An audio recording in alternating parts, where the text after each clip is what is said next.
Hey everyone, it's Whooper Enjoyer. Everybody knows that Psychic types are completely broken in Generation 1, so I decided to put it to the test to see if I can beat the Elite Four using only Psychic types. So this first battle is just going to be sped up, and I'm going to talk about the team I'm using. So I picked Abra, Hypno, Jinx, Kadabra, Starmie, and Exeggutor.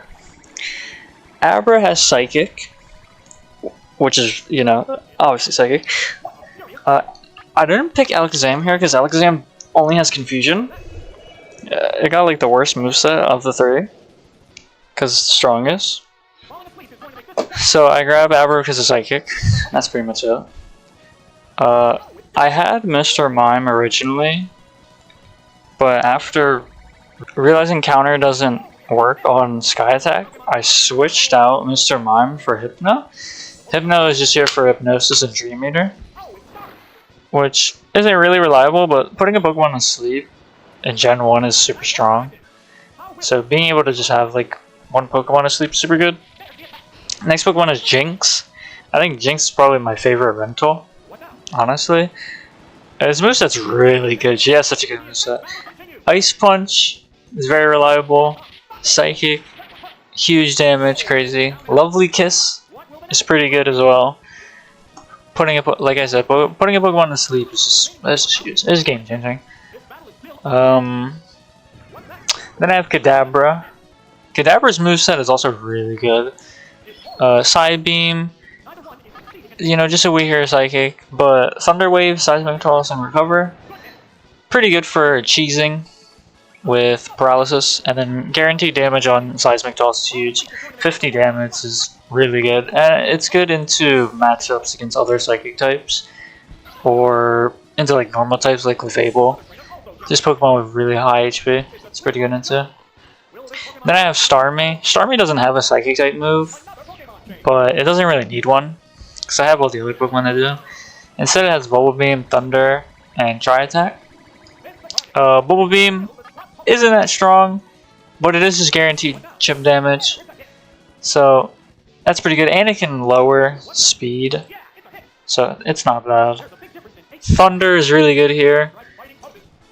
I needed something to deal with water types and flying types, so Starmie's really good into that. Starmie's also really good here against Lorelei, because Lorelei has a ton of water types, so being able to resist the water types while also hitting them with super effective damage is really good.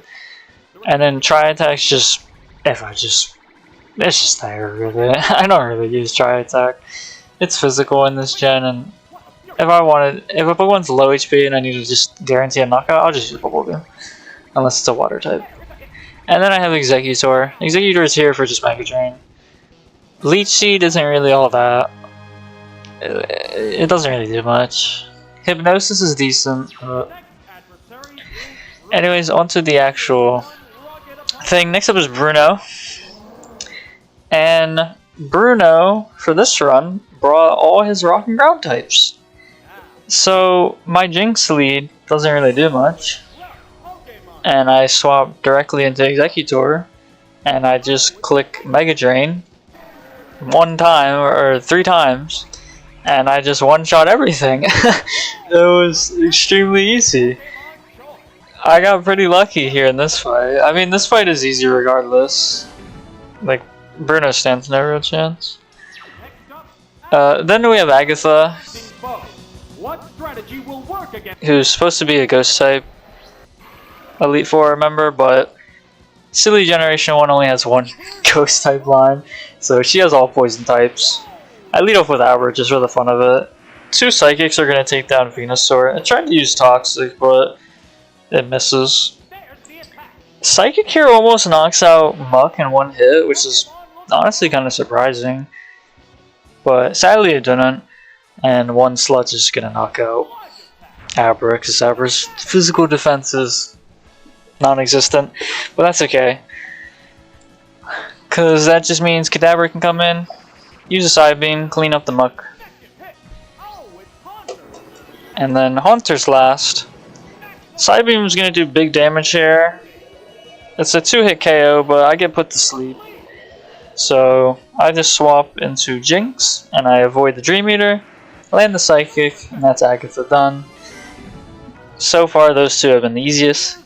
Next is Lance. Lance can be a little bit of a problem, but Starmie's super good here. But I don't really use Starmie that well. I could have used Starmie so much better here. I stay in against Lapras and use Thunder.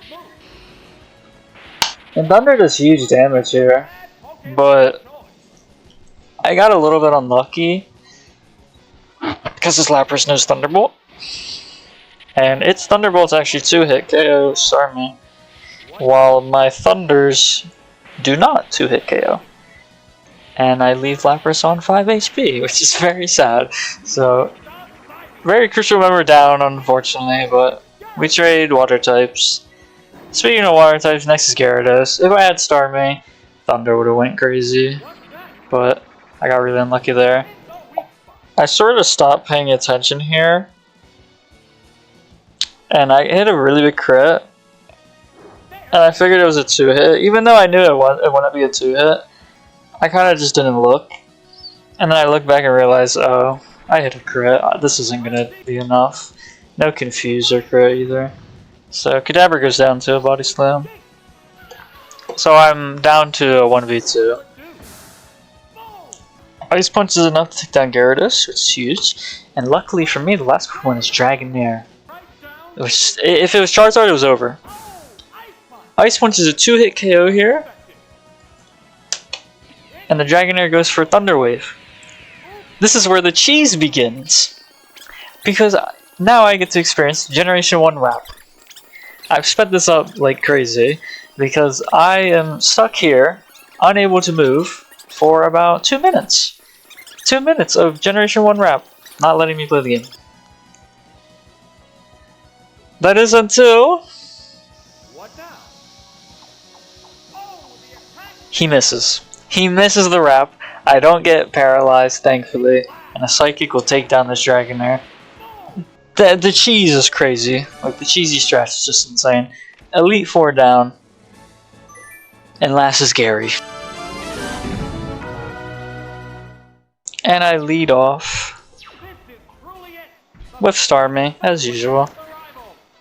Sadly, he leads off with Executor, so I'm forced to immediately swap.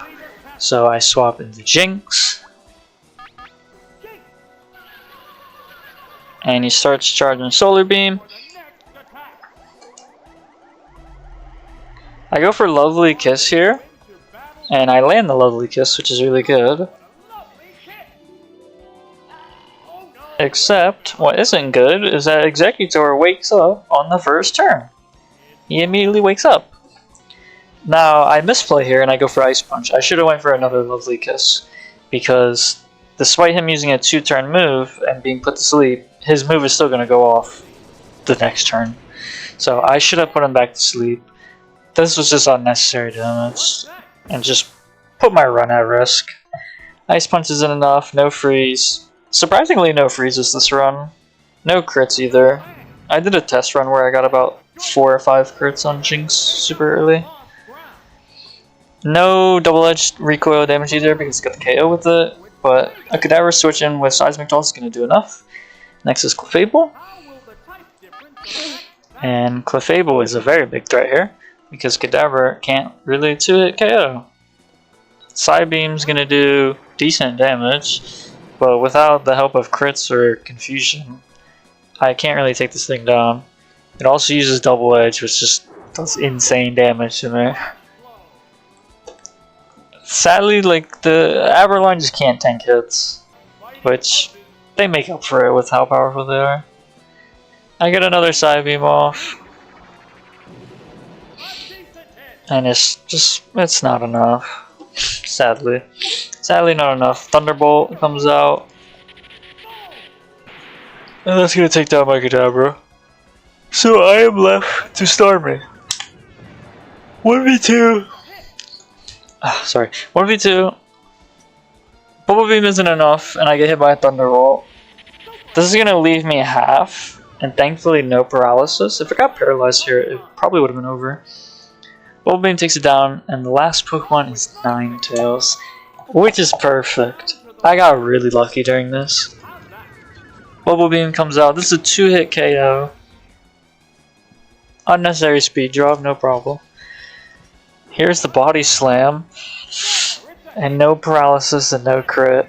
So I'm able to take down the Ninetales with one more Bubble Beam.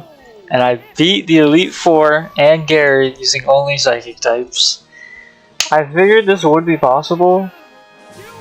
But I just wanted to challenge myself and just do something. Just for fun. I might try this again on round 2, because this is round 1. But I'm not sure about that. Anyways, I hope y'all enjoyed this. And have yourselves a wonderful day. Goodbye.